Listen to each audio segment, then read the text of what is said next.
C'est l'heure du grand dossier. Soyez bien évidemment les bienvenus sur LCI. Avec aujourd'hui cette question, cet enjeu États-Unis-Iran, accord imminent, un triomphe de l'Iran, une blague, un Trump qui brade sa guerre, qui capitule. Voilà ce que disent de nombreux observateurs experts à la lecture de l'accord qui est en train de fuiter depuis quelques heures. D'ailleurs, Trump est furieux. Vous le verrez. Exemple, vous vous demandez peut-être au regard de ce qui filtre Hormuz, le détroit, sera-t-il libéré ? La réponse est plutôt non du côté de Téhéran. Alors malgré tout, on a aperçu des avions qui seraient en mouvement en direction Genève pour une signature dès ce week-end. Et dans cette émission, vous retrouverez un invité tout à fait exceptionnel qui vous fera plonger dans les coulisses d'un tel accord, de cette tension diplomatique incroyable. C'est Robert Malley. Il est ancien envoyé spécial américain pour l'Iran sous Joe Biden. Il est ex-négociateur américain sur le nucléaire iranien de 2015.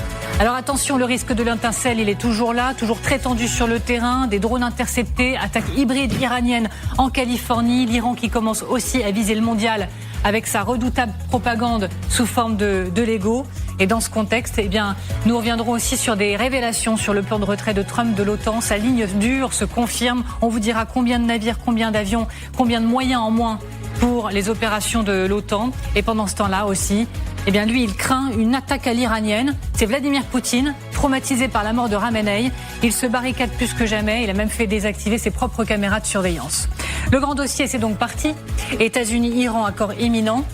Quelque chose de sérieux est-il en train de se passer? Le 39e, nous sommes proches d'un accord. Sera-t-il le bon? Écoutez, regardez. Nous venons de conclure un très bon accord avec l'Iran. Et nous allons maintenant finaliser les documents. Ce qui devrait être fait dans les prochains jours. La signature aura probablement lieu en Europe. Et c'est une excellente nouvelle. Et pour tout comprendre, pour tout décrypter, je suis ravie d'accueillir sur ce plateau Gallagher Fenwick. Bonjour, merci d'être là. Vous êtes grand reporter, spécialiste des questions internationales. Bonjour à vous, général Nicolas Richoux. Il y avait longtemps, vous m'avez manqué, je suis ravie de vous retrouver. Ancien commandant de la 7e brigade blindée. Bonjour. Myriam Shermer, bonjour, on est ravis de vous accueillir. Vous êtes journaliste politique israélienne, auteur de Knesset 2026, Comprendre la politique israélienne, c'est aux éditions Herman. Et Xavier de Giacomoni, bonjour, merci d'être là également. Vous êtes éditorialiste international LCI. Et je le redis, je le martèle dans quelques minutes sur ce plateau, cet invité exceptionnel qui est Robert Malley et qui est ancien envoyé spécial américain pour l'Iran sous Joe Biden, ancien négociateur américain sur le nucléaire. Bon, l'accord. Cette fois, est-ce la bonne? Bon, il y a quelques minutes, Donald Trump, il s'est révélé furieux et il s'est réveillé furieux. Regardez son message. Il dit notamment ce qu'ils ont dit, les Iraniens, parce qu'ils ont laissé fuiter leur format de l'accord, y compris leur déclaration faible et pathétique sur l'accord, n'a aucun rapport avec la vérité. Des gens très déshonorants, incroyables. Alors, il est vrai, il faut le dire, que ce qui filtre depuis quelques heures donne à voir pour beaucoup un Trump qui recule et qui brade. Alors, on va voir 3 indices d'un possible recul de Trump et on va le voir ensemble, Gallagher Fenwick. Gallagher, le premier de ces reculs, cela pourrait être Hormuz. Non, effectivement. Alors, petit préambule avant de me lancer dans la spéculation qui n'est pas, faut-il rappeler, l'information. Donc, le seul fait, c'est que je spécule. C'est que sur Hormuz, eh bien, le flou, dans une certaine mesure, persiste. Pourquoi? Parce que du côté de la Maison-Blanche, les fuites qui émanent semblent indiquer une réouverture totale, un retour à une sorte de statu quo hanté. Faux, indiquent les Iraniens au travers de documents qui fuitent notamment par certaines des agences officielles d'État comme Maersk, qui affirment que les Iraniens retiendraient le contrôle du détroit d'Ormuz. Qu'est-ce que ça veut dire dans les faits? Possiblement une circulation libre, mais un régime qui se réserve le droit de le refermer à l'envi quand bon lui semble ou quand cela lui semble nécessaire. Alors ça vient de tomber à la seconde, Gallagher Fenwick. La Maison-Blanche indique que les Iraniens ont accepté de démanteler leur programme nucléaire. On est vraiment sur une bataille de communication de vrai de faux. C'est extrêmement sensible ce qui est en train de se passer. D'ailleurs, parlons de l'uranium. Parce que ce qui a filtré ces dernières heures, c'est que Donald Trump pourrait lâcher là encore du lest. Accepter de démanteler son programme nucléaire, comme toujours, et particulièrement sur un sujet aussi sensible, le diable est dans les détails. Démanteler, qu'est-ce que ça veut dire le programme nucléaire? Exfiltré, dilué sur place? On ne le sait pas pour l'instant. Un régime iranien qui jurerait de ne jamais acquérir la bombe nucléaire, il l'a fait à de maintes reprises. Il faut rappeler qu'il est signataire du traité de non-prolifération, le TNP, donc ce ne serait pas une grande victoire pour la diplomatie des États-Unis. Donc, quid, encore une fois, de ce stock? On a beaucoup parlé des quelques 441 kilos d'uranium enrichi à 60%. C'est oublier la quantité qui se compte, elle, également, centaines de kilos enrichis à 20%, ou encore tout ce qui est enrichi au-delà du seuil civil autorisé, à savoir 3,67%. Donc, également, sur ce sujet, l'uranium, un immense point d'interrogation toujours à ce stade. Et sur le déblocage des avoirs gelés des Iraniens, c'est un point extrêmement important. Tout n'est pas clair, là encore, mais ce qui fuite serait un possible blocage partiel des avoirs. Un déblocage partiel des avoirs lié à ce que les Américains appellent la performance, c'est-à-dire la capacité, la volonté plutôt des Iraniens à se soumettre aux termes de l'accord et de manière démontrable, quantifiable, à correspondre à ce qui est inscrit. Une somme qui circule beaucoup, notamment du côté iranien, c'est 24 milliards qui seraient, j'emploie le conditionnel, dans une ou des institutions financières, notamment dans le Golfe et tout particulièrement au Qatar, somme qui aurait été transférée depuis la Corée, qui serait liée à des ventes de pétrole. Mais ce sont ces sommes-là auxquelles les Iraniens de leur côté veulent avoir accès afin que les Américains, ou que le gouvernement américain plutôt, montre sa volonté effectivement d'avancer dans le cadre de ces négociations. Merci beaucoup Gallagher. Et en effet, déblocage des avoirs. Mais donc ça vient de tomber. Alors qu'on était en train de dire que ce qui fuite depuis quelques heures, surtout du côté iranien, c'est que Trump céderait, on apprend, Washington fait savoir que le démantèlement du nucléaire par les Iraniens serait maintenant acté. Et on essaie de comprendre un peu ce qui est en train de se passer là, Xavier, c'est très compliqué. Oui, c'est très compliqué parce qu'en plus, ça ne veut pas dire grand-chose. Il y a plusieurs dossiers. D'abord, il y a toute l'infrastructure nucléaire, les centrifugeuses qui ont survécu au bombardement, notamment de juin dernier. Et puis, il y a les différentes usines, dont certaines peut-être encore cachées, qu'on ne connaît pas forcément, que les services américains connaissent peut-être et israéliens, mais qui ne sont pas révélées au grand public. On connaît Ispahan, on connaît Natanz, on connaît Fordo, mais on sait qu'il y a d'autres structures ailleurs, et notamment des laboratoires. Et puis, il y a les fameux 440 kilos d'uranium enrichi à 60%, qui très rapidement peuvent permettre de fabriquer une dizaine de bombes nucléaires selon l'AIEA. Alors ceux-là, il faut soit les chercher par la force, ça paraît totalement impossible. Ils ont été ensevelis par les bombes GBU-57 larguées par les B-2, soit les Iraniens les remettent à une autorité extérieure, mais c'est pas du tout ce qu'ils ont prévu. Eux seraient éventuellement prêts, parce que là, il faut vraiment marcher sur des œufs. On n'a aucune certitude à les diluer sur leur propre pays, c'est-à-dire les diluer, les ramener à des taux en vigueur par rapport aux normes civiles, c'est-à-dire un peu plus de 3% d'enrichissement. Merci. Alors, on va s'arrêter encore sur cette info. Washington affirme que l'Iran a accepté de démanteler son programme nucléaire. Là encore, l'explication de texte. Je rappelle, les Iraniens ont fait fuiter 14 propositions de leur accord à eux qui laissaient vraiment entrevoir que pour les États-Unis, c'était, et pardonnez-moi l'expression, une humiliation, une petite claque potentiellement, d'où la colère de Trump. Mais lui, il reprend la main sur la com en se réveillant et dit non, ils vont démanteler leur programme nucléaire. Explication. Bon, si vous voulez, en Israël, on est très prudent, assez défaitiste, je dois dire. Netanyahou communique déjà sur le fait que ça fait 30 ans qu'il est sur le devant du dossier iranien, et que le président Trump s'est engagé auprès de lui qu'il n'y aurait plus de programme nucléaire iranien capable de menacer Israël. Là, on a un communiqué du ministre de la Défense, Israël Katz, qui dit « On espère que le nucléaire sera bien compris dans l'accord ». Donc on voit qu'en fait, il y a une tentative en Israël de contrôler un minimum le langage pour bien montrer que les États-Unis n'abandonnent pas leur allié israélien. Je dois dire que pour l'instant en Israël, on pense que c'est un mauvais accord. Il n'y a pas grand-chose à dire. C'est une défaite. On était parti sur la guerre des 40 jours. Elle a commencé de façon fracassante. On avait des ambitions très élevées pour un renversement de régime, ni plus ni moins. Et là, ça se termine un petit peu en queue de poisson. Encore une fois, la seule chose un petit peu optimiste, je pense, pour les Israéliens, que c'est pas la première fois que Donald Trump pivote et pirouette. C'est-à-dire que c'est pas la première fois qu'on a l'impression qu'on va être très déçu et voire abandonné par l'allié américain, et que finalement une séquence diplomatique suivante, peut-être du côté libanais notamment, rassure les Israéliens un minimum sur malgré tout des résultats concrets sur le terrain. C'est pardonnez-moi l'expression là encore, mais c'est un grand 8 en direct, parce que effectivement, on nous explique d'un côté que l'accord a même déjà un nom, Islamabad. On a des mouvements d'avions qui seraient en direction de Genève. D'un côté, on y croit. Et de l'autre, on se tape à nouveau très fort dessus de chaque côté. Encore une fois, on sait, c'est de la guerre de communication. On est là justement pour éclaircir tout ça. On va prendre la direction de Washington. Merci beaucoup d'être avec nous, Mathieu Derrien. Vous êtes correspondant aux États-Unis. Mathieu, je le disais, il s'est réveillé furieux, Donald Trump.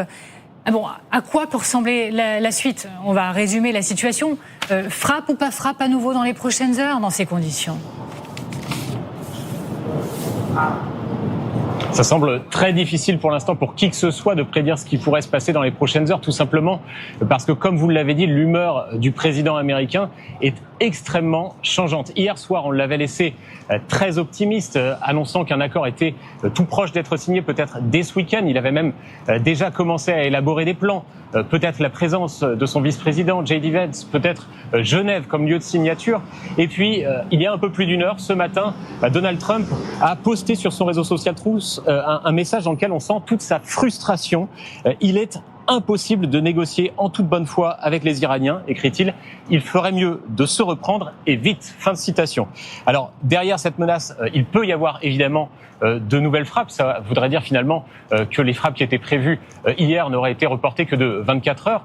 Donald Trump avait aussi évoqué la possibilité de prendre l'île de Kharg, même si ça semble très compliqué militairement pour le moment. Mais Donald Trump, on le sait, ne tient pas particulièrement à une reprise de la guerre totale.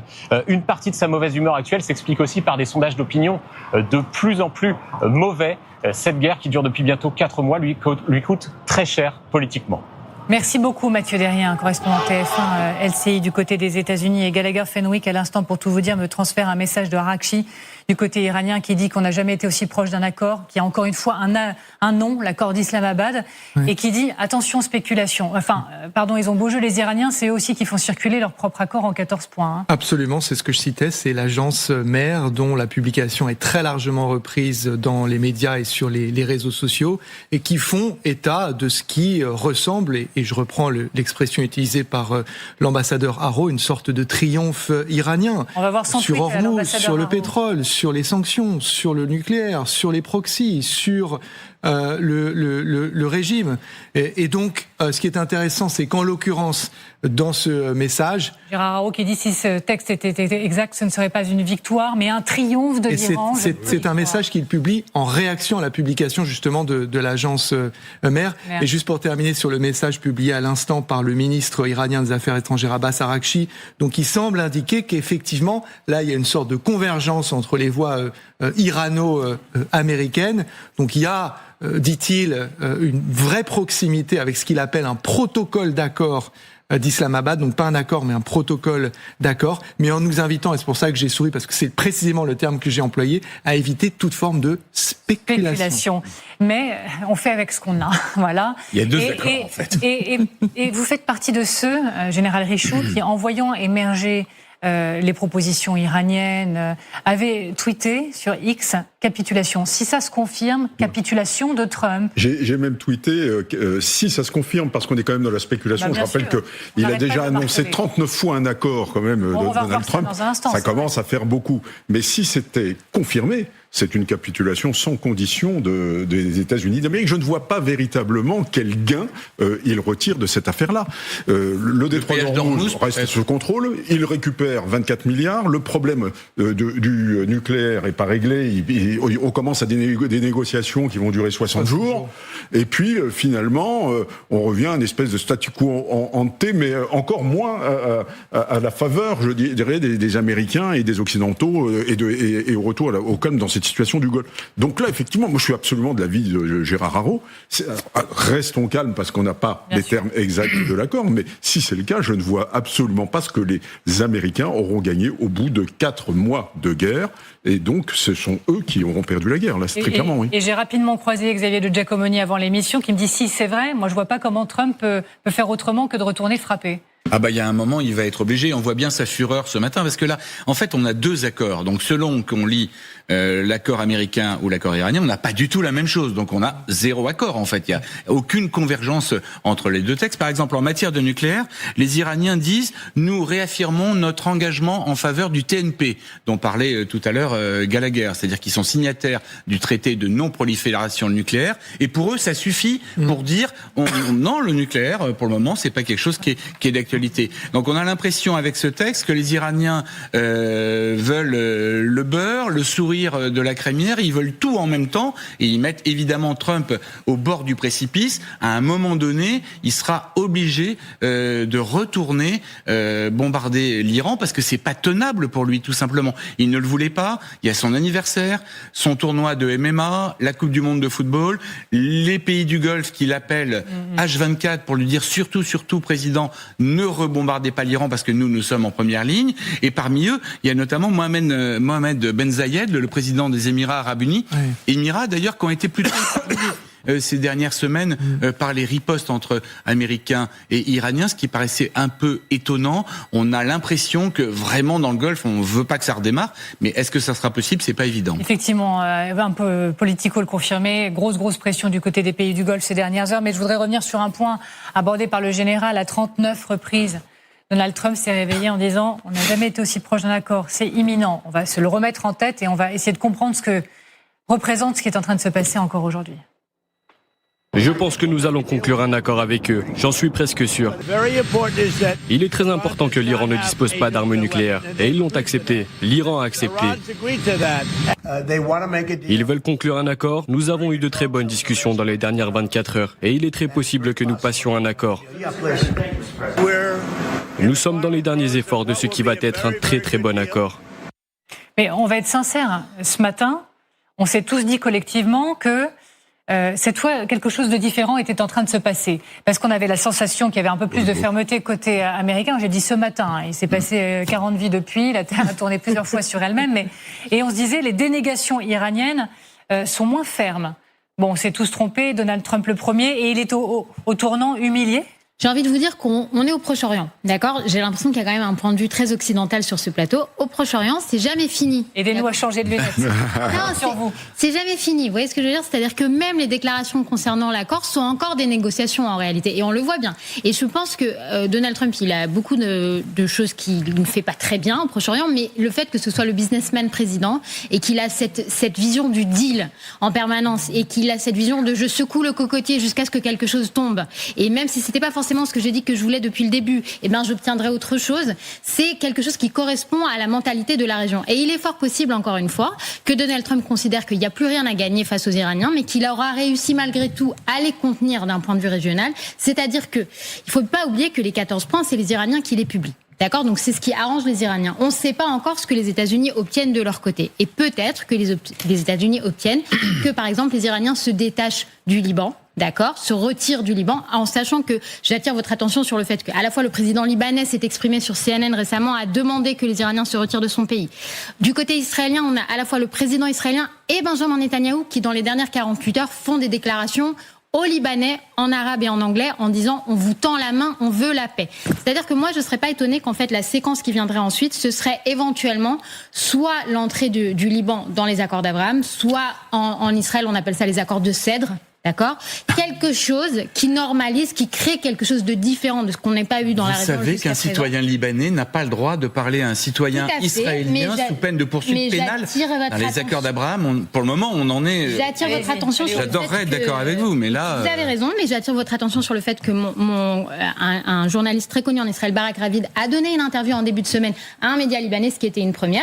Et les accords d'Abraham, personne ne les avait vus venir. On était sur complètement autre chose. Et un beau matin, on s'est réveillé, on a eu les accords d'Abraham. Donc c'est le Proche-Orient. Et il n'est pas impossible que, dans ce cas-là, Donald Trump considère que s'il a repoussé les Iraniens chez eux et que si l'axe modéré au Proche-Orient, autour d'Israël, autour des accords d'Abraham est renforcé, alors les intérêts américains sont renforcés, d'accord, parce qu'au final, il y a toujours des intérêts économiques derrière, et que accorder ce qu'il accorde aux Iraniens est justifiable. Toute la question, c'est encore les dernières minutes et les dernières manœuvres. Alors, nous, on se raccroche aux signaux.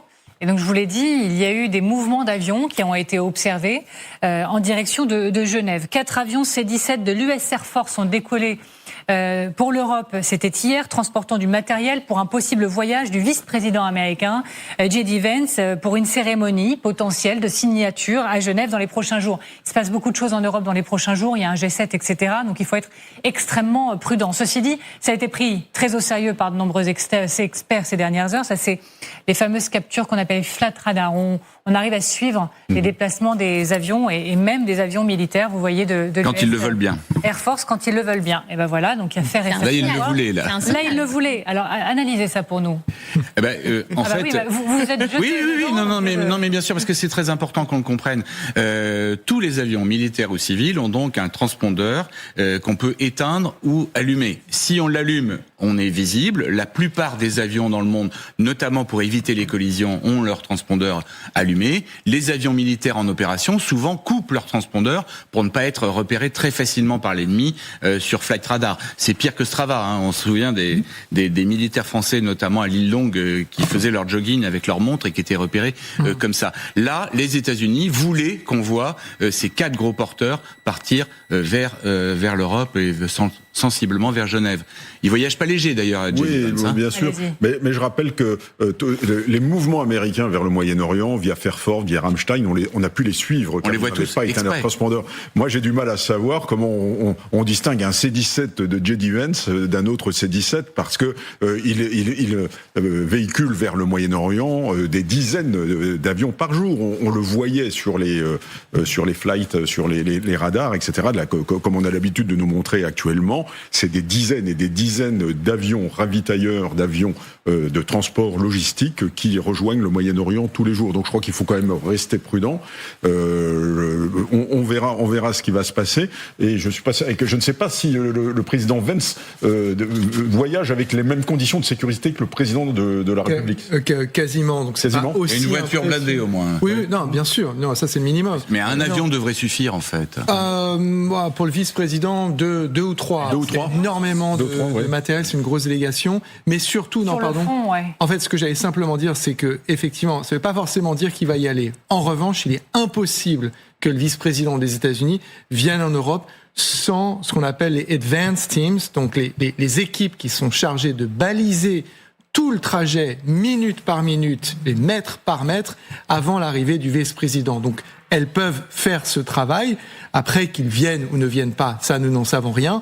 En revanche, il est impossible qu'ils viennent à Genève sans que ce travail préalable, ce balisage ait été effectué. Qu'on soit clair, ce n'est pas parce que les mots sont forts et on s'envoie des coups assez rudes entre Iraniens et Américains encore ces dernières heures, ça ne veut pas dire qu'il n'y aura pas effectivement de déplacement à Genève dans les prochaines heures. Attention. De toute façon, il y aura un accord. Cette question, il faut le comprendre, ne sera pas réglée militairement. Donald Trump est effectivement, et c'est pour ça qu'il a la main qui tremble, il ne sait pas faire la guerre et encore moins négocier. Et le papier qu'il va signer, quels que soient les termes qu'ils contiennent, et il n'y aura, je vous le garantis, rien sur les accords d'Abraham, sera une capitulation. Ce sera une défaite. Pire encore que cela, ce sera plus faible que ce qui l'obsède, à savoir le fameux accord de Barack Obama, le JCPOA de 2015. On prend la direction de Téhéran, cette fois pour demander à Siavash Ghazi, qui est notre correspondant à RFI et France 24 sur place, s'il pense que les Iraniens pourraient, malgré tout ce qui vient de se passer et ce qui se passe encore et qu'on vous fait vivre, prendre la direction de Genève pour signer. Dès hier soir, le porte-parole du ministère des Affaires étrangères, qui est également porte-parole de l'équipe des négociateurs iraniens, a affirmé qu'une grande partie du texte avait été finalisée, mais tout n'est pas encore réglé.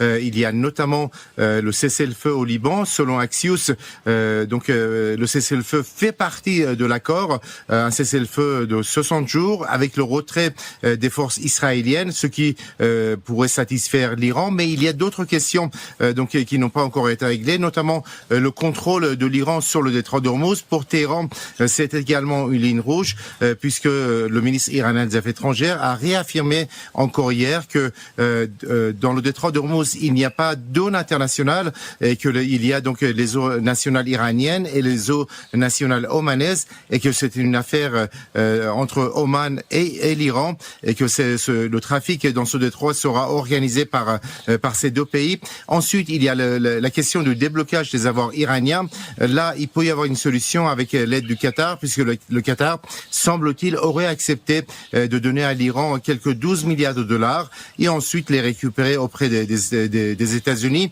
Et enfin, la levée des sanctions et aussi des réparations de guerre. Tout cela, ça fait partie des conditions iraniennes.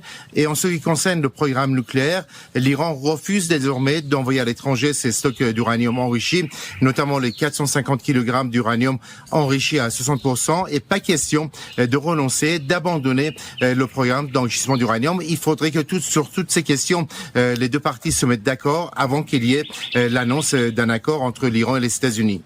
Merci beaucoup, Siavash Ghazi, depuis Téhéran. Accueillons maintenant un invité exceptionnel. Merci beaucoup d'être avec nous, Robert Malley. Vous êtes ancien envoyé spécial américain pour l'Iran sous Joe Biden et ex-négociateur américain sur le nucléaire iranien en 2015. Vous êtes désormais chercheur associé à l'université de Yale aux États-Unis. Merci beaucoup d'avoir accepté l'invitation. On est vraiment au cœur de la problématique et pardon pour la petite pression, mais on espère que vous nous aiderez à comprendre, à plonger au cœur d'un tel accord, d'une diplomatie aussi forte, aussi incroyable. Tout d'abord, rappel pour le téléspectateur furieux, il est furieux, Donald Trump, parce que des plans iraniens, un protocole d'accord iranien a été diffusé dans les médias iraniens, et lui, il n'est pas du tout d'accord avec ce qui en sort. Il dit ce qu'ils ont dit, y compris leur déclaration faible et pathétique sur l'accord, n'a aucun rapport avec la vérité. Ce sont des gens très déshonorants, c'est incroyable. Encore une fois, le plan qui filtre, c'est vrai, donne à beaucoup d'observateurs l'impression que Trump recule, qu'il brade, qu'il capitule même. Mais d'abord, il a un autre sujet de colère, le président américain, dans son message. Il parle de drones interceptés. Nous, on va vous parler d'autres signes de tension, parce que le revolver sur le terrain, il est toujours sur la table alors qu'on discute. Il y a des drones interceptés, une attaque hybride en Californie. On va vous parler également du mondial de foot qui est dans le viseur maintenant de la propagande iranienne. On se retrouve tout de suite. C'est d'abord Gallagher qui va m'accompagner une nouvelle fois pour tout expliquer à nos téléspectateurs.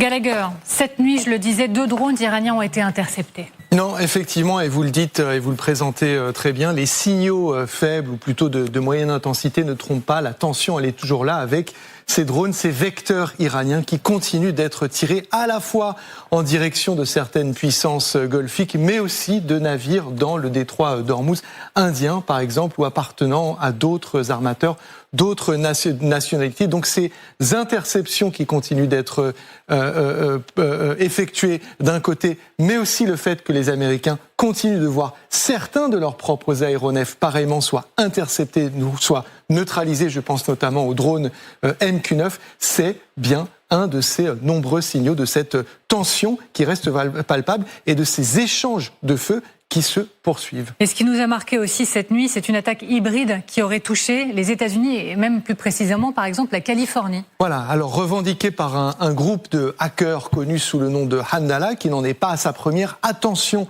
à cette annonce, il est trop tôt pour corroborer, vérifier l'information, c'est-à-dire que les images que vous voyez à l'écran, que vous voyez précédemment à l'écran, qui montrent notamment le réseau donc qui gère la distribution d'eau potable en Californie, ne signifie pas qu'il a effectivement été pénétré par ce groupe, mais c'est une manière, dans le champ informationnel et psychologique, en tous les cas, pour les Iraniens, d'utiliser la menace cyber pour accroître la pression et aussi de répondre en miroir aux attaques qu'ont menées les Américains contre des infrastructures civiles en Iran et notamment des réservoirs d'eau dans le sud-ouest du pays. Et cette question maintenant, est-ce que l'Iran commence à viser la Coupe du monde de football qui a commencé hier ?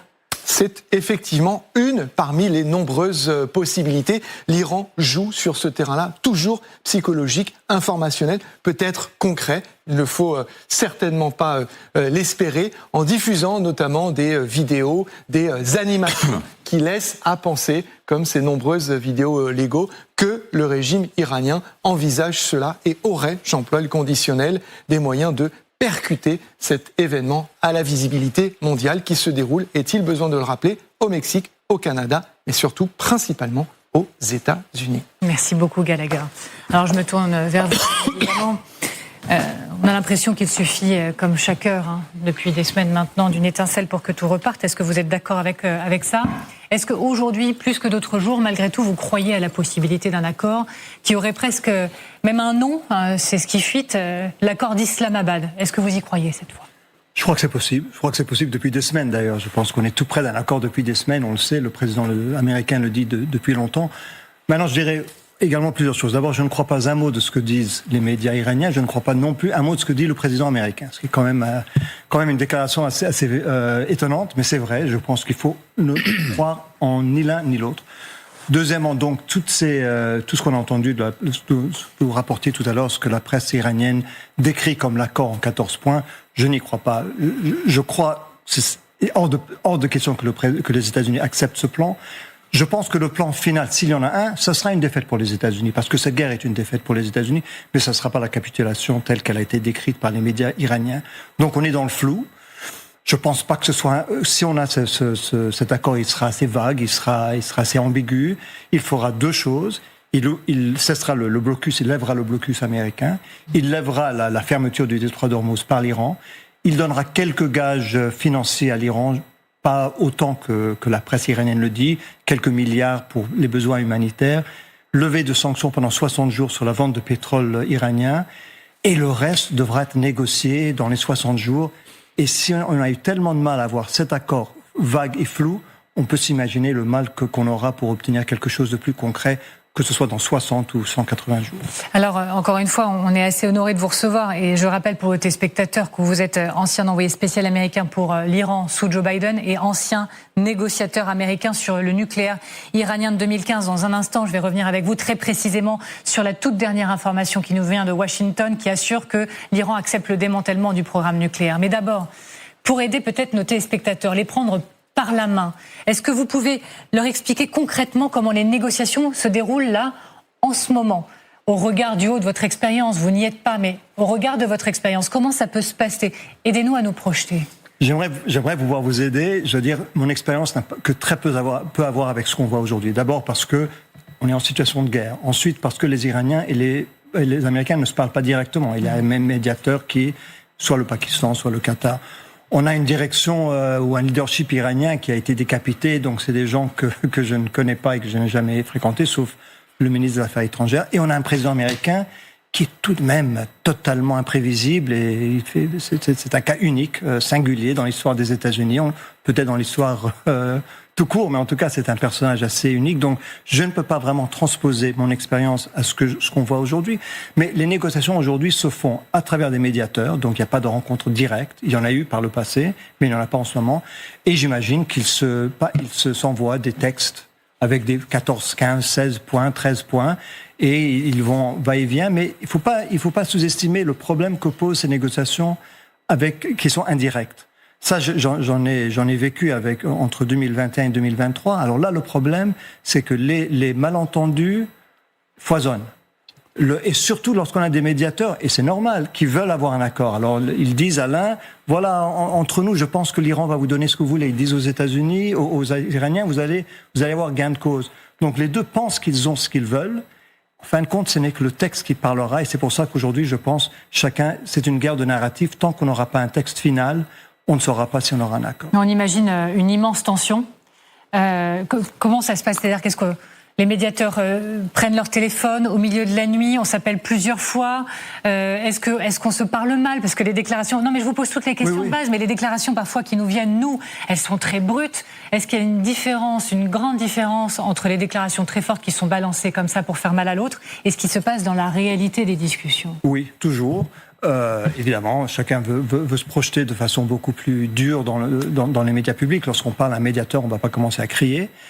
Mais je pense qu'il y a également, on le sait, que les médiateurs, les Qataris étaient à Téhéran jusqu'à hier, je crois, avec des messages, les Pakistanais également.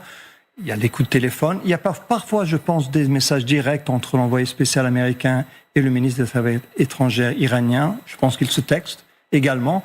Donc il y a des moyens de communication. Je pense que les communications n'ont pas cessé depuis le début de la guerre, finalement. Mais il y a une différence tout de même entre des discussions comme ça avec des intermédiaires et la vraie discussion se fait avec les textes. Et là encore, on est dans l'inconnu. On ne sait pas. Moi, je ne commenterai pas parce que tout ce que je lis me semble un peu ahurissant de part et d'autre. Et encore une fois, on va revenir sur le fond des déclarations, mais c'est exceptionnel de vous recevoir et de pouvoir expliquer comment ça se passe de l'intérieur. Donc on va le faire parce que nous, on parle de déclarations tous les jours sur ce plateau, mais on ne sait pas comment ça se vit réellement. Et que pensez-vous de ce régime? Quand Donald Trump, ces dernières heures encore, dit que Khamenei et son régime sont des gens plus raisonnables, plus rationnels. On va le réécouter. Ouais. Ça vous fait déjà sourire, mais vous me direz ce que vous en pensez juste après. C'est un très bon accord pour les États-Unis et pour le Moyen-Orient. Et je pense que c'est excellent pour l'Iran, car ils pourront reconstruire leur pays. Je crois sincèrement qu'il s'agit d'un changement de régime, car je trouve ces gens bien plus rationnels que ceux qui ne sont plus parmi nous. Nous avons éliminé la première équipe de dirigeants. La deuxième équipe est un groupe différent, d'un autre niveau. Et je pense que c'est franchement un niveau plus intelligent, un niveau qui fait preuve de raison. Et ils ont tous approuvé l'accord. Tout le monde a approuvé l'accord. Maintenant, nous allons le finaliser. Et espérons-le, ce sera fait. Vous avez négocié avec les Iraniens, vous l'avez fait. Et c'était en 2015 sur la question du nucléaire. Vous croyez vraiment que les Iraniens d'aujourd'hui au pouvoir sont différents de ceux que vous avez rencontrés, que ça change dans le fond la donne? Écoutez, ils sont différents, mais pas dans le sens que le dit le président Trump. C'est-à-dire que le système iranien a toujours été un système un peu hétéroclite, où il y a des différentes tendances politiques, militaires, économiques.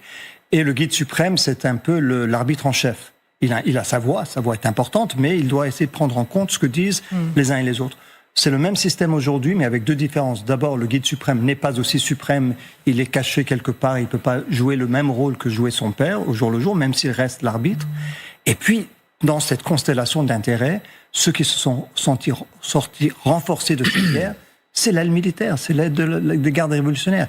Alors, je veux bien que c'est un changement de régime, s'ils veulent le qualifier comme ça, c'est un peu absurde, mais l'aile dure du régime ou l'aile militaire du régime est plus forte aujourd'hui qu'elle ne l'était avant la guerre, et pour cause. Je pense que dans n'importe quel système, lorsque les militaires doivent assurer la survie du gouvernement ou du régime, eh bien, ils ont plus de voix au chapitre. On ne peut pas aujourd'hui prendre une décision que les gardes révolutionnaires vont contester. Donc, encore une fois, je le dis, il faut pas prendre au mot ce que dit le président Trump, je le dis un peu avec diplomatie, mais ce qu'il dit, c'est un peu n'importe quoi. Oui, alors justement, j'imagine que ça va se confirmer avec ce que je vais vous soumettre. Donc c'est ce qui vient de tomber, c'est ce qui vient de tomber de plus important ces dernières minutes.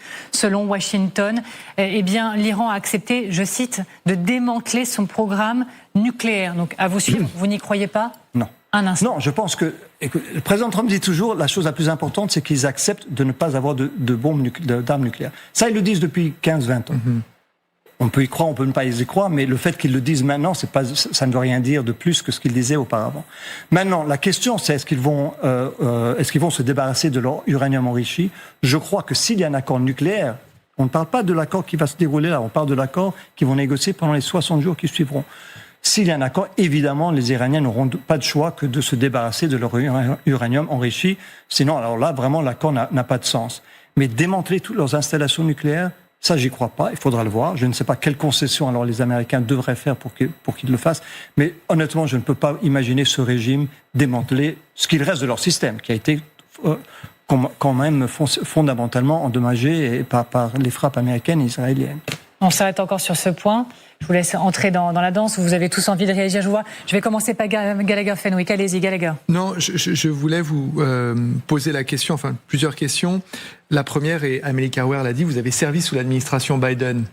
Est-ce que l'un de vos plus grands regrets, je pose la question, c'est justement sous cette administration de ne pas avoir investi le capital politique pour ressusciter le JCPOA, l'accord que vous avez vous-même négocié ou à la négociation duquel vous avez participé, afin de le ressusciter et d'éviter cette situation aujourd'hui?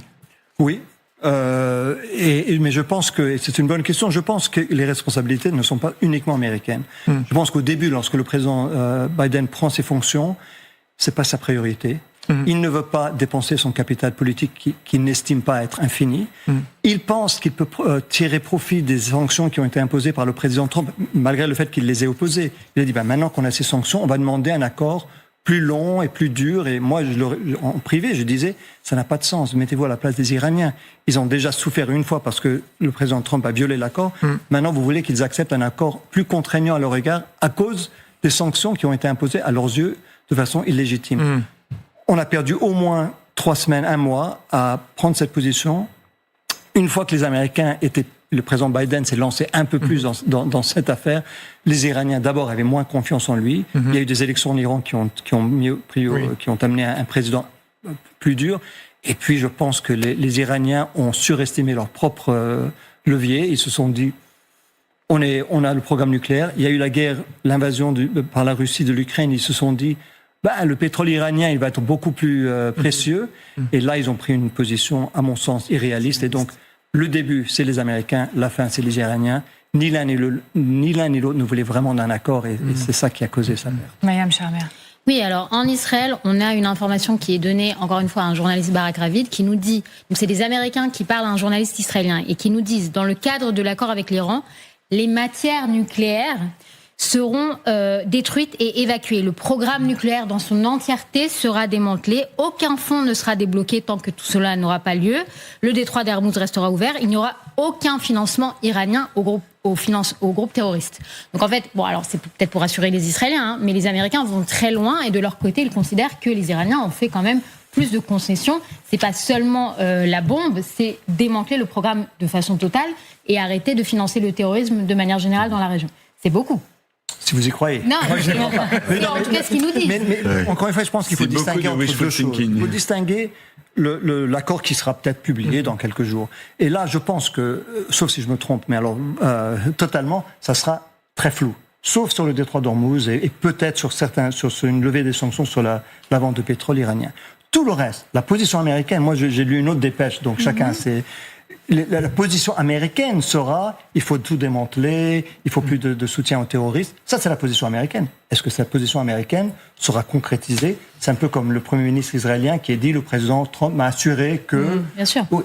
Mais là, c'est des Américains qui disent à un journaliste qui n'est pas du tout pro-pouvoir, pro-Netanyahou. C'est un journaliste qui, a priori, vient de l'opposition. Alors, il y a le nucléaire. Je voudrais qu'on s'arrête sur Hormuz. Vous-même, vous y venez assez régulièrement et on a vu des médias d'État dire que Téhéran ne céderait pas en rien le contrôle du détroit d'Hormuz au terme du projet d'accord. Et d'ailleurs, c'est ce que fait fuiter l'Iran ces dernières heures. Mais imaginez-vous Trump prêt à brader sa guerre, prêt à accepter effectivement. Je vais vous dire, de toute façon, cette guerre, je l'ai dit au début, c'est un échec parce qu'aujourd'hui, le point sur lequel on négocie le plus, c'est l'ouverture d'un détroit qui n'était pas fermé au moment de l'ouverture de la guerre. Donc on est en train de négocier pour mettre un terme à l'effet d'une guerre qui n'aurait jamais dû être menée pour commencer. Donc c'est pour ça que je parle d'un échec économique, politique et stratégique. Maintenant, le détroit d'Ormuz, lorsque l'Iran dit qu'il va le contrôler, je ne sais même pas ce que ça veut dire. Il le contrôle implicitement, c'est-à-dire qu'il peut toujours le refermer. Ce qu'il veut, je pense, c'est être l'entité où les navires doivent demander l'autorisation à l'Iran de passer. Ça va passer très très mal avec les autres pays du Golfe. Oublions les États-Unis. Vous pensez que l'Arabie Saoudite, le Qatar, les Émirats vont vouloir que ce soit l'Iran qui décide de tout ça.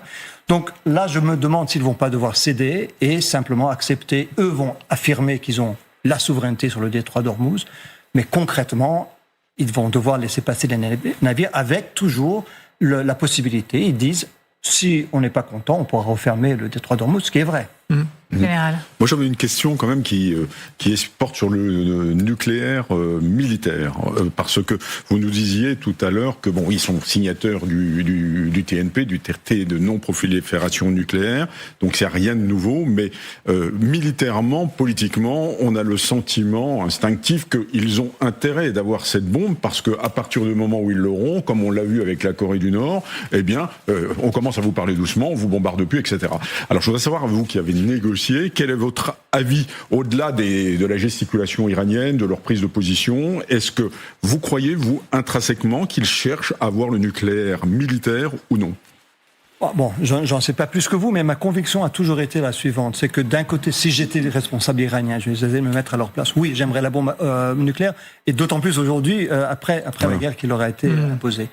Mais est-ce qu'ils vont prendre le risque, surtout aujourd'hui, lorsqu'ils savent que les moyens de surveillance israéliens, américains sont sans précédent, est-ce qu'ils vont vraiment prendre le risque d'essayer de reconstituer un programme militaire? Ça, je crois moins. Je pense même avant la guerre, s'ils pouvaient comme ça, du jour au lendemain, avoir une bombe atomique, oui. Mais c'est la période entre la prise de décision et l'acquisition de la bombe qui est la plus dangereuse. Oui, mais on est sur le temps long, si vous voulez. Dans les 6 mois, on est absolument d'accord, mais ça pourrait être un accord pour lanterner tout le monde et puis, dans quelques années, reprendre son affaire, etc. C'est ça ma question. Le plus essentiel de cet accord, c'est pas le démantèlement du programme nucléaire, c'est pas ce qu'ils vont faire la vérification. C'est la vérification. Ouais. Et là, si on veut renforcer le JCPOA, Vraiment, honnêtement, entre nous, le JCPOA a accepté qu'il y ait 300 kg d'uranium enrichi à 3,67%. Sous cet accord, la position américaine, et d'après ce que j'entends, les Iraniens seraient d'accord, s'ils obtiennent un accord final, il n'y aurait aucun enrichissement.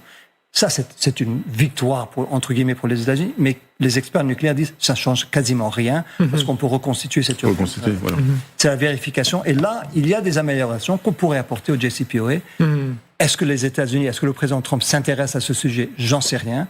Est-ce que les Iraniens sont prêts à faire des concessions? Je ne sais pas non plus. Xavier Giacomoni, puis on va parler de Netanyahou, Benyamin Netanyahou dans un instant. Vous avez participé à la négociation justement du JCPOA. On se rappelle que ça a commencé en 2003 avec la France, le Royaume-Uni, l'Allemagne et l'Iran. Et puis ensuite, il y a eu cet accord en 2015. Donc une douzaine d'années pour arriver à cet accord. Balayé par Trump. Est-ce que, comme c'est prévu, alors ça c'est le seul point quasiment qui soit le même dans l'accord américain et dans l'accord iranien, on peut arriver à trouver une solution en 60 jours tel que c'est prévu? C'est impensable à mon avis. Je ne peux pas l'imaginer. Encore, vous avez donné l'histoire du JCPOA, mais regardez l'histoire de ce MOU, je ne sais pas comment... ce protocole d'accord. Oui. Mémorandum. Depuis combien de semaines on en parle? Beaucoup plus d'abord, parce qu'on en parlait même avant cette guerre. L'idée qu'on va pouvoir régler tous ces problèmes de vérification, de disposition de l'uranium enrichi, de la disposition du retour des inspecteurs. Les inspecteurs. Et puis la levée des sanctions. N'oubliez pas que du côté iranien, c'est ça qui compte. Ils ont été très déçus par leur expérience après 2015. Donc ils vont vouloir des gages supérieurs. Impossible de le faire en soi. Oui, ils veulent une résolution de l'ONU d'ailleurs pour garantir leur gain par rapport aux États-Unis. Alors parlons de celui qui peut potentiellement se voir comme une victime collatérale de tout accord. Benyamin Netanyahou. D'ailleurs, il aurait dit ces dernières heures à Donald Trump qu'Israël ne sera pas une victime d'un accord entre Téhéran et Washington. C'est une info du média Yedot Aharonot. On retrouve Dror Even Sapir en direct d'Israël. Merci beaucoup d'être avec nous, Dror. Benyamin Netanyahou aurait été pris de court, c'est ce que l'on lit ces dernières heures par l'annonce d'un potentiel accord. Racontez-nous, et puis dites-nous, Benyamin Netanyahou serait-il tenté d'essayer de le faire capoter ?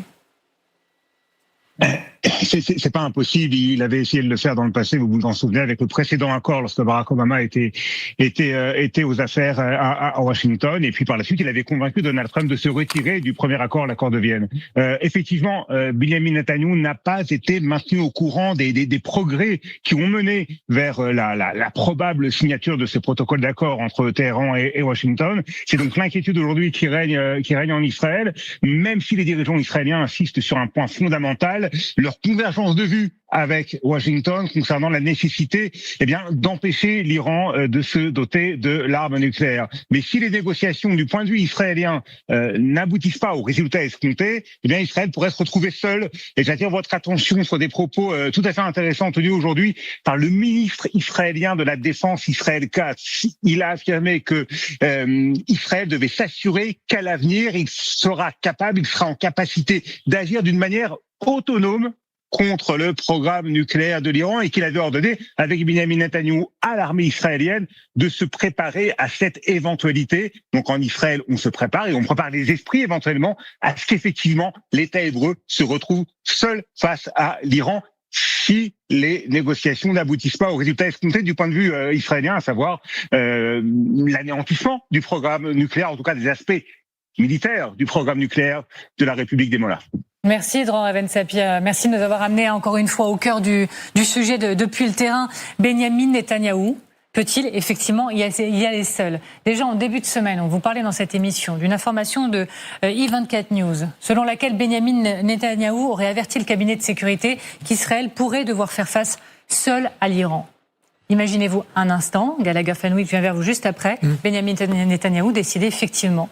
Bon, il a besoin de la poursuite de la guerre. Il a besoin de ces images qui lui servent de clip de campagne. Donc il en fasse payer le prix au Liban ou à l'Iran ou à Gaza ou à la Cisjordanie. La guerre se maintiendra parce que c'est comme Vladimir Poutine, comme ses prédateurs, son mode de gouvernance et ce à quoi il est en train d'assister.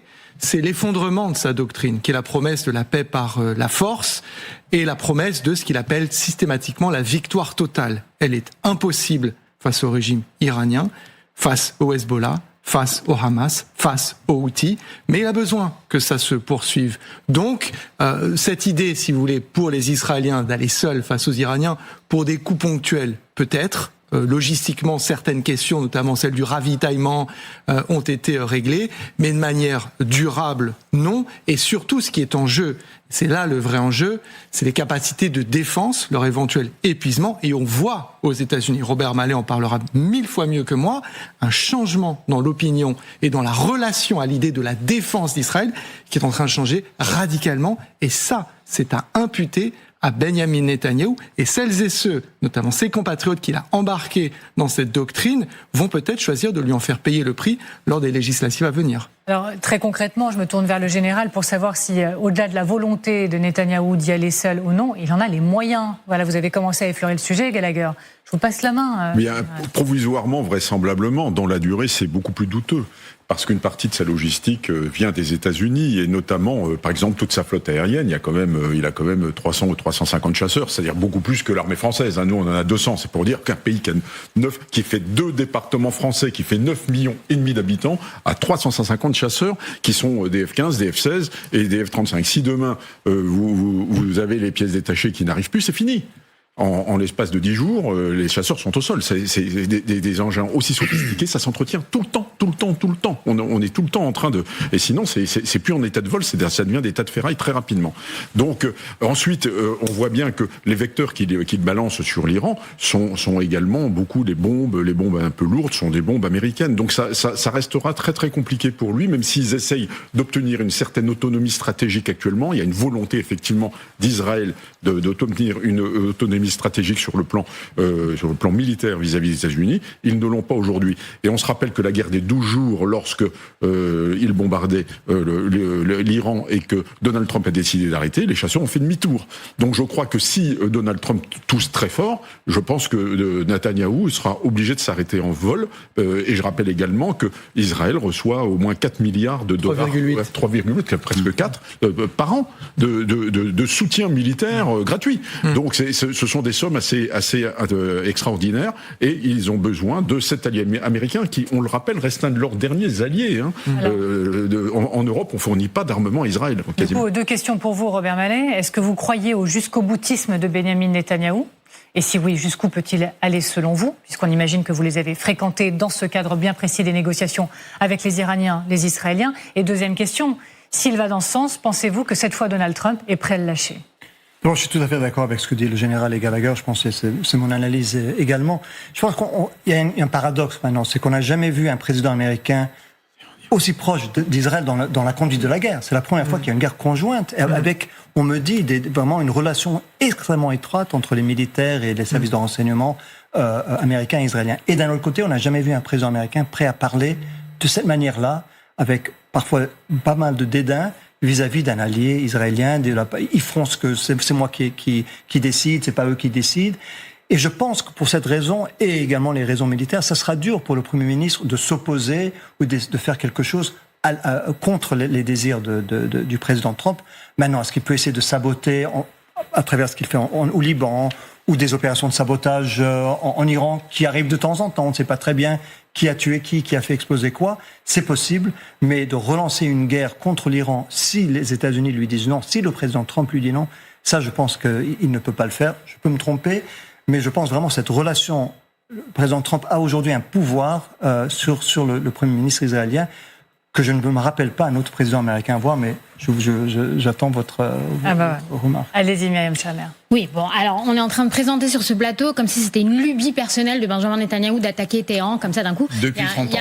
Il y a un consensus dans la classe politique israélienne quand même sur le danger que représente le régime iranien. Puis je vais vous dire, il y a un consensus au sein du peuple iranien et il y a un consensus au sein de la région où on est tous menacés par un régime islamiste totalitaire qui souhaite exporter sa révolution. D'accord ? On va rappeler quand même qu'avant 79, Israël avait des relations avec l'Iran, qu'on avait même des vols, qu'on a des très bonnes relations au niveau peuple à peuple, civilisation à civilisation, qu'il y a plein de très belles choses qui pourraient se faire dans cette région si ces deux peuples-là étaient libres de coopérer. Donc il ne s'agit pas simplement des besoins politiques de Netanyahou, il y a un consensus total en Israël sur le fait qu'on ne peut pas continuer à vivre sous la botte d'un régime islamiste qui a créé le fameux cercle de feu autour d'Israël qu'on a vu en action le 7 octobre. Déjà pour dire ça, à partir de maintenant, À partir de maintenant, et le communiqué du ministre de la Défense parle d'une indépendance opératoire. Il ne parle pas de lancer une guerre à lui tout seul. Et on a bien vu, pendant les 12 jours, Israël y est allé d'abord toute seule et ensuite a été seulement rejointe par les Américains. Je pense que quand Katz dit indépendance opérationnelle, en fait, ce qu'il demande aux Américains, c'est de leur permettre une liberté en disant pour s'assurer de notre côté qu'effectivement il n'y a pas un nouveau programme nucléaire qui nous pousse sous le nez, eh bien on veut être capable de pouvoir mener nos propres opérations sans rencontrer un veto américain. C'était pas la même chose que lancer une guerre. C'est un peu la même chose que ce qui se passe en ce moment au Liban ou à Gaza, c'est-à-dire neutraliser des menaces ponctuelles.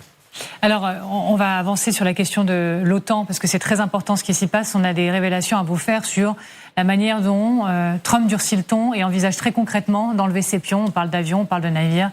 C'est très concret, on en parle dans un instant. Mais j'ai une question, c'est la plus binaire au monde, et je m'en excuse par avance. Robert Mel-Aimé, selon vous aujourd'hui, au regard des rapports de force, qui est en train de la gagner, cette guerre? C'est l'Iran ou les États-Unis? Personne ne va gagner cette guerre. Il n'y aura que des perdants. Maintenant, si on regarde au point de vue des succès relatifs, l'Iran a mieux fait que les États-Unis. Ça, je le dis, c'est pas avec joie, mais je pense que si on regarde aujourd'hui par rapport à les espérances, les aspirations américaines de changement de régime ou de bouleversement en Iran, et on voit que le régime a tenu, qu'il s'est renforcé, qu'il s'est peut-être endurci. Je ne dis pas qu'il a reconquis l'adhésion, qu'il a conquis l'adhésion de son peuple, mais on voit un regain de nationalisme. Donc je pense qu'au vu de si on prend une photo aujourd'hui, le régime iranien l'a emporté, entre guillemets, face aux États-Unis. Maintenant, projetons dans 6 mois, 1 an après cette guerre, c'est un régime qui va faire face à tous les défis auxquels il faisait face avant, et pire encore, il n'aura pas ressoudé ses liens avec son peuple, évidemment. Il aura une crise économique quasiment sans précédent, parce que même si on parle de lever de certaines sanctions, le coût de cette guerre est immense. Donc, je ne sais pas comment ils vont pouvoir faire face à tout ça, mais aujourd'hui, je pense que stratégiquement, on se sent mieux, encore une fois, avec toutes ces réserves, du côté de Téhéran que du côté de Washington. On le voit que le président Trump est frustré, il comprend pas pourquoi il n'a pas gagné cette guerre, avec l'immensité de son arsenal militaire. Donc je pense et l'Iran a réussi, donc le régime a survécu, c'est la victoire principale, a imposé une forme de contrôle sur le détroit d'Ormuz et a projeté une certaine puissance régionale à travers le Hezbollah, etc. Mais je ne parlerai pas de victoire parce que d'abord il n'y a pas de victoire lorsqu'il y a une guerre qui a coûté autant, et évidemment c'est pas une victoire pour le peuple iranien. Merci, c'est très clair. Et donc, je le disais, dans ce contexte de grande tension, le plan de Trump maintenant pour se désengager de l'OTAN, nombre d'avions, de navires ou autres moyens militaires disponibles pour les opérations, des chiffres très concrets et clés sont là sur la table. La ligne dure de Donald Trump qui se confirme. On en parle pour commencer avec le général Richaud. Je vous en prie, accompagnez-moi, général. Général, montrez à nos téléspectateurs comment ce retrait américain se concrétiserait. Dites-nous quels sont ces chiffres qui démontrent que les États-Unis pourraient, dans les prochaines années, retirer 1/3 de leur soutien à l'Alliance. Alors là, vous avez un tableau qui date de quelques temps déjà, mais qui sont des spéculations. Pour le moment, on n'a pas confirmation du retrait américain. Il y a des discours, les officiels en parlent, mais on ne sait pas quels sont les effectifs qui vont être retirés. Quand vous regardez ce tableau globalement, eh bien, vous constaterez que ce sont des ressources stratégiques critiques. Peut-être à part les chasseurs. Les chasseurs, les avions de combat en Europe, on en a 2000, alors tout compris. Donc même si quelques chasseurs s'en vont, vous voyez, moins 99, ça ne va pas bouleverser la donne. Alors j'explique pour vos téléspectateurs, ça c'est le chiffre des effectifs actuels. Et ça, ce sont les révélations qui diraient par exemple que l'on passe de 153 à 99. Ils en retirent un peu plus d'1/3, mais quand vous avez 2000 avions de chasse en Europe, ça n'est pas catastrophique. Mais quand vous regardez tous les autres vecteurs que vous avez indiqués sur la planche précédente, on s'aperçoit que ce sont des capacités stratégiques critiques. Et notamment les avions ravitailleurs. Nous, les avions ravitailleurs, en Europe, on en a 40, 50, enfin, je n'ai pas le chiffre exact, mais c'est dans ce ordre d'idée-là. Et donc, vous voyez que si eux, ils en ont 79 et qu'ils passent à 63, c'est déjà moins 20%. Oui. Et effectivement, on n'a pas fait l'effort sur les ravitailleurs et on a déjà vu dans les années précédentes, notamment les Européens, les Français en Afrique, qu'on a toujours besoin des avions ravitailleurs américains. Et donc là, sur la marine ? Alors la marine, vous avez exactement la même chose. Ils retirent un groupe aéronaval, mais c'est pas qu'un porte-avions, c'est tout l'accompagnement. Ce sont les destroyers, sous-marins, etc. Mais qui a un groupe aéronaval en Europe ? Eh bien, il y a l'Angleterre, les Français, et puis les autres n'en ont pas. Donc là, ce sont d'une capacité stratégique critique dont on ne dispose pas. Donc là, ça, c'est une perte sèche qui est très importante. Vous avez la même chose sur les sous-marins, puisque ce sont des sous-marins, vous savez, lanceurs d'engins qui ont été transformés pour lancer des missiles de croisière, Tomahawk, etc., il y a quelques années. Eh bien, ça, nous n'en avons pas. Et donc, s'ils retirent 100%, c'est absolument une perte colossale pour nous. Nous n'avons pas fait l'effort sur ce genre de capacité. Et alors, et pareil pour les patrouilleurs de marine. Eh bien, les patrouilleurs marines, eh bien, on en a quelques dizaines en Europe. Et donc, le fait qu'ils en retirent 11 est très important. Vous voyez, ce sont des capacités stratégiques que les Américains sont quasiment les seuls. Enfin, les plus importantes capacités sont américaines en Europe, comme les postes de commandement. C'est tout ce que les Américains nous apportaient au niveau de l'OTAN de plus significatif, plus que les avions, plus que les chars, etc. Et donc ils retirent vraisemblablement parce qu'ils ne sont pas capables de faire des efforts partout dans le monde à la fois. Donc ils repositionnent leur capacité critique dont ils manquent dans les autres parties du monde, et ça notamment avec effet vraisemblablement de la guerre d'Ormuz. Et on vous a préparé la carte des bases américaines en Europe. Est-ce que certaines de ces bases pourraient être fermées ? Alors vous avez les bases principales, non. Absolument pas. Vous avez Ramstein. Si vous regardez les mouvements des avions, par exemple, qui transitent par Ramstein pour aller au Moyen-Orient, au détroit d'Ormuz, etc., même Fairford en Angleterre, vous vous apercevrez que tout transite par là. Donc, les bases principales, Fairford, Ramstein, ou bien la 6e flotte à Naples, vous voyez, donc où il y a le groupe aéronaval américain, n'ont aucune chance d'être fermés. Ils en ont bien trop besoin pour leurs propres opérations et pour leurs propres projections de puissance stratégique. En revanche, si vous avez quelques bases liées directement à la guerre à la guerre ukrainienne, des bases de ravitaillement. On se souvient qu'il y a 80 000 militaires américains permanents en Europe, et il y en avait 20 000 qui sont en rotation liés à la guerre d'Ukraine. Bon, c'est sur ces effectifs, vraisemblablement, que les Américains peuvent largement gagner et supprimer quelques milliers d'hommes. Merci beaucoup, Général, et je profite encore une fois de votre présence. Est-ce que vous croyez que le président américain, effectivement, confirme sa ligne dure et est prêt à aller jusqu'au bout, en nous laissant, s'il le faut, sans les moyens nécessaires, avec malgré tout une guerre Russie-Ukraine qui se poursuit à nos portes? Je ne peux pas vous le dire, mais je pense qu'il y a quelque chose qu'il faut comprendre avec le président. On se pose toujours la question, pourquoi est-ce qu'il est plus dur à l'égard de ses alliés qu'à l'égard de ceux qui devraient être les pays hostiles. Et je pense qu'il y a chez lui, tout est transactionnel. Un pays allié, ou l'Europe qui est alliée, il dit on les aide beaucoup, qu'est-ce qu'ils nous donnent en retour? Alors que la Russie, la Corée du Nord, n'importe, on leur donne rien, donc il leur en veut pas. Il en veut aux pays qu'il estime sont en train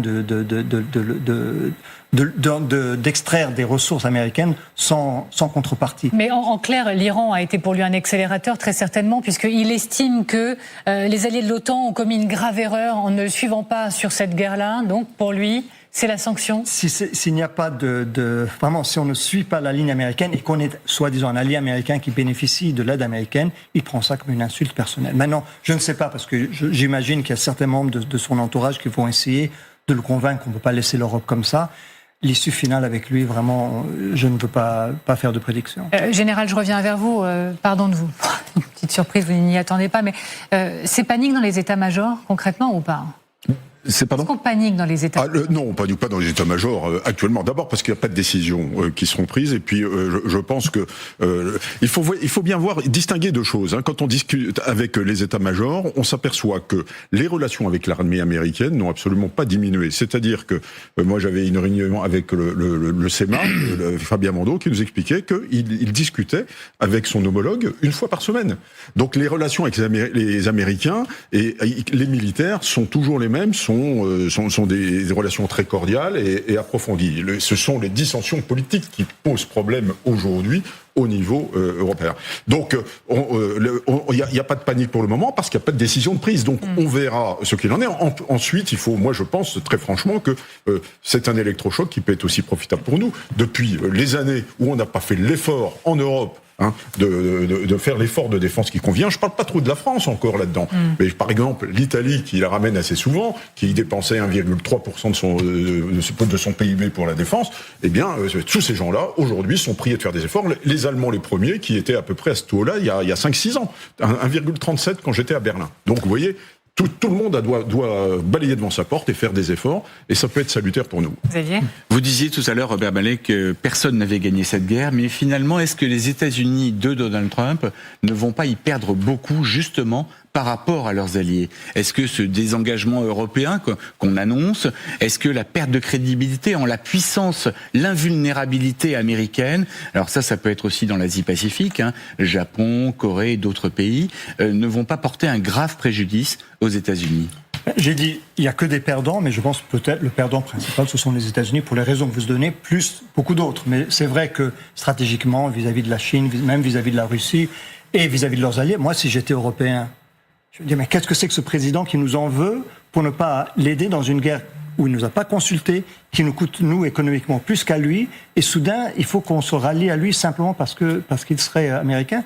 Donc oui, comme le dit le général, si l'Europe peut se prendre en main et ne plus être aussi dépendante des États-Unis, je pense que c'est une bonne chose pour l'Europe, et ce serait une des conséquences de cette guerre, une des conséquences pas seulement de cette guerre, mais également de la première administration Trump, où il a commencé déjà. Je pense que l'Europe s'est peut-être réveillée un peu tard, et là, depuis le temps, ça fait, on est quoi, 1 an plus de cette présidence. Combien faut-il de preuves pour voir que c'est un président qui ne pense pas à l'Europe comme une puissance alliée? Alors que le contexte, encore une fois, c'est qu'il y a une guerre qui se poursuit, Russie-Ukraine est à nos portes. Et alors lui, il craint une attaque iranienne. C'est Vladimir Poutine, plus paranoïaque et bunkerisé que jamais, c'est ce qu'on apprend. Le voilà traumatisé par la mort de l'ayatollah Khamenei. Le voilà qui renforce son dispositif de vidéosurveillance. Plus fort que ça, il a fait désactiver une partie de son propre système de vidéosurveillance, celui qui assure sa protection. Info du Financial Times, ces toutes dernières heures. On rejoint Jérôme Garraud qui est en Russie. Bonjour à vous Jérôme Garraud, merci d'être avec nous. Aujourd'hui, c'est la fête nationale en Russie. Est-ce qu'il y a à nouveau des craintes particulières autour de la sécurité du patron du Kremlin ? Bonsoir Amélie, bonsoir à tous. Oui, il y a des craintes, la crainte d'une attaque de drone. Alors ce n'est pas formulé officiellement par les autorités, mais le concert qui se tient traditionnellement ce soir sur la place Rouge a été annulé. Et à la place, il est déplacé à l'intérieur d'un centre culturel plus simple à protéger et ce sera retransmis à la télévision. Alors il faut avoir vraiment en tête que désormais à Moscou, tout autour de la région de Moscou, des drones sont régulièrement abattus. Parfois des dizaines de drones d'ailleurs. Alors c'est toujours à plusieurs kilomètres du centre, mais à l'approche d'un grand événement, les autorités ne veulent prendre aucun risque. Et si le 12 juin est la fête officielle de la Fédération de Russie, la vraie fête nationale, ce qui se rapproche le plus du 14 juillet, c'est bien le 9 mai, le jour où les Russes commémorent leur victoire sur l'Allemagne nazie. Et bien le 9 mai dernier, le 9 mai 2026, donc, la fête a été réduite à son strict minimum. Le défilé était raccourci, aucun véhicule militaire pour la première fois depuis près de 20 ans sur la place Rouge et nous étions présents avec notre équipe de tournage. On ne pouvait pas s'approcher à moins de 2 km du centre et d'ailleurs les accréditations des journalistes, et la nôtre y compris, avaient été annulées l'avant-veille sans explication claire à part des raisons de sécurité qui étaient invoquées. Donc vous voyez, il y a ce souci latent, persistant, de voir un événement de grande ampleur être gâché par des drones, ces attaques qui sont appelées attaques terroristes par les autorités. C'est la dénomination officielle utilisée par le Kremlin. Merci beaucoup Jérôme Garraud. Et je rappelle que selon un rapport des services secrets européens, Vladimir Poutine ne serait plus dans sa résidence en périphérie de Moscou, ni dans celle de Valdaï. Non, il serait avec sa famille près de Krasnodar, dans un bunker ultra sécurisé. Est-ce que ça sent la fin de règne? Est-ce que ça montre un Poutine en train de sombrer quelque part? C'est vraiment trop tôt pour le dire. Poutine est malade, Poutine va y avoir une révolution de palais. Moi, je ne crois pas à ces choses-là parce que je suis militaire. Le militaire, c'est de la planification stratégique qui a pour mission principale de forcer l'adversaire de lui faire une prise de judo et à battre l'adversaire de manière active. Là, qu'est-ce qu'on spécule? C'est sur sa chute de manière passive. Et je suis toujours, moi, plein de doutes quand on dit ça va chuter spontanément, ça y est, la révolution, le machin, le peuple va se rebeller comme en Iran, etc. C'est-à-dire des choses sur lesquelles on n'a pas de prise. Non. En revanche, frappé par un drone, ça vous semble quoi? Ouais, et puis mais comment vous avez des signaux qu'il va être frappé par un drone? Moi, je crois qu'on est personnellement. Je crois qu'on est dans un film. On est un peu dans des films façon Hollywood. Je pense qu'on est vraiment trop dans les films où on dit ça y est, il se déplace, il prend un drone sur la figure et l'affaire est réglée. Mais véritablement, là, on prend nos désirs pour des réalités. Je crois que dans la réelle politique, il est super. Il y a 50 000 hommes, je crois, à peu près autour de lui, qui le protègent. Il change d'itinéraire. On dit qu'il a des sosies. Il a plusieurs maisons, il a plusieurs bureaux qui se ressemblent et ça a été prouvé, ça, je crois. On ne sait pas où il est réellement. Je crois qu'il y a une capacité de survie. Et je crois que si on veut faire tomber le régime Poutine, il faut s'y prendre de manière active, avec un véritable plan de bataille, même indirect. Je ne parle pas sur le plan militaire, mais certainement pas compter sur la spontanéité de l'écroulement parce que l'édifice est verrouillé. Je crois que là, on peut attendre très longtemps. Voilà. Alors, franchement, je n'imaginais pas autant d'énergie dans la réponse. Mais bien sûr. Mais nous, on est pragmatiques. Les militaires sont pragmatiques, sont réalistes, et surtout, on essaye de produire un effet sur l'adversaire. Or là, quand on dit ça, on produit aucun effet sur l'adversaire, on espère. L'espérance, ça marche pas sur le plan militaire et sur le plan géopolitique. Quand on veut faire quelque chose, on le produit, cet effet. Alors, qu'est-ce qu'on produit comme effet pour faire tomber Poutine? Moi, je n'ai pas la réponse. Il aurait fallu que vous parliez aux militaires américains, alors, parce que la campagne contre l'Iran était peut-être également un peu illusoire. Vous l'avez rencontré, vous avez rencontré les diplomates russes? J'ai rencontré le président Poutine et d'autres diplomates russes dans d'autres circonstances, oui. Et alors? Mais je ne peux pas commenter sa paranoïa. J'étais partie ailleurs, je vous rassure tout de suite. Mais comment se passaient justement les échanges? C'était à quelle époque précisément? C'est à l'époque, sous l'administration Obama, on négociait la question syrienne qui n'a mené à rien avec les Russes. Donc j'accompagnais le secrétaire d'État Kerry ou parfois le président Obama lors des rencontres avec le président Poutine. Et alors c'est notre époque. Hein. Oui. Et du coup, j'allais vous demander comment le manœuvrer et à quel point Trump passe à côté. Je ne suis pas expert en affaires de Poutine. Je pense que Trump, s'il essaye de le manœuvrer, il le fait de façon un peu étrange. Donc je pense pas que ce soit son objectif. Mais non, donc j'ai pas trop de commentaires. Et comment vous analysez la stratégie de Trump vis-à-vis de Poutine? Écoutez, là, d'abord, c'est ce que je disais tout à l'heure à propos des alliés contre les ennemis. Je pense qu'il ne comprend pas la relation avec des alliés parce qu'il voit ça d'un point de vue purement transactionnel, avec un ennemi ou un pays comme la Russie. La Russie nous fait du mal, nous on lui fait du mal. Il le dit souvent, quand on dit mais la Russie a fait ceci, cela, il dit mais nous on fait la même chose. Ils ont essayé de tuer des gens, on a essayé de tuer des gens, ils font de l'ingérence dans nos affaires intérieures, nous on a fait la même chose. Et puis je pense qu'il a une certaine fascination, et là je m'excuse de dire parce que je le connais pas, pour les hommes forts. Je pense que parfois il le dit lui-même, et donc les Poutine, Erdogan, Kim Jong-un, Xi Jinping, c'est des gens, il aime s'identifier à eux parce qu'il aime se voir en eux, que c'est sa personnalité. Donc je pense qu'il y a cette combinaison, il aime les pays puissants, il aime les hommes forts, et vis-à-vis de la Russie, il se dit, nous sommes deux pays, on devrait pouvoir un peu contrôler le monde, on ne leur doit rien, ils ne nous doivent rien. On dit souvent, là ça donne l'impression quand même d'un Poutine qui se sent acculé, sa paranoïa a toujours décuplé, et on se dit souvent, plus il est acculé, plus il est dangereux. Vous souscrivez à cette théorie? Oui, on a raison, parce que cet épisode de paranoïa aiguë, et Jérôme Garraud l'a dit tout à l'heure depuis Moscou entre les lignes, n'est pas le premier. Et c'est effectivement le signe que l'opération spéciale militaire, comme il continue de l'appeler, qui ne devait durer que quelques jours ou quelques semaines, se passe absolument comme prévu quand il en est réduit à déplacer des systèmes donc de défense antiaérienne Pantsir sur le toit des bâtiments à Saint-Pétersbourg, à Moscou, et qu'il est obligé de se cacher dans un bunker. Je suis ironique, c'est bien sûr que les choses ne se passent pas du tout comme prévu et qu'il se sent fragilisé. Attention, il était au moment de la contre-offensive ukrainienne fin 2022. Depuis, il a montré plein d'autres visages. C'est une phase qui, à l'évidence, est compliquée pour lui, mais ça ne veut pas du tout dire que le danger est proche de la disparition. On arrive à la fin de cette émission et je le regrette, mais Gallagher, on s'arrête ensemble sur un point. Vous m'avez signalé que Donald Trump a retweeté le ministre des Affaires étrangères, Arakchi, qui dit « l'accord est proche, attention aux spéculations ». Je reprends l'expression de Robert Mallet de tout à l'heure. Moi, je ne suis pas tombé de ma chaise, mais presque. Le président des États-Unis vient sur son réseau social qui lui appartient de republier le message du ministre iranien des Affaires étrangères, indiquant que on est effectivement très très proche. Pourquoi est-ce que je suis presque moche? Deux raisons. La première, c'est que c'est quand même une manière de normaliser, d'officialiser. La deuxième, c'est de se faire le porte-voix avec son réseau social de ce message. Et la troisième, c'est qu'on est un peu plus de 100 jours après un autre message qu'il avait publié sur son réseau social et dans lequel il promettait l'aide au peuple iranien. Alors bien sûr, on a envie de vous entendre, Robert Mallet. Donald Trump qui retweet C'est pas la première fois qu'il fait ça. Il a déjà retweeté des responsables iraniens. Et là, ce que je pense pu se passer, c'est que les responsables américains ont dit à l'Iran, si vous continuez à fuiter des informations fausses, l'accord est terminé. Et peut-être que ça a été même orchestré, que le ministre iranien allait publier ce tweet et le président Trump retweet ce qu'il veut, parfois des choses beaucoup plus bizarres que ça d'ailleurs. Mais c'est pas la première fois, lorsqu'il aime ce qu'il entend de la part des dirigeants, même iraniens, il les retweet. Franchement, c'était formidable de vous recevoir. Merci beaucoup d'avoir été notre invité aujourd'hui dans le Grand Dossier. On en est ravis. Merci Myriam Chamer également de nous avoir rejoints aujourd'hui. Merci Xavier de Giacoponi, mon capitaine. Merci beaucoup Gallagher Fenwick. Merci beaucoup mon général.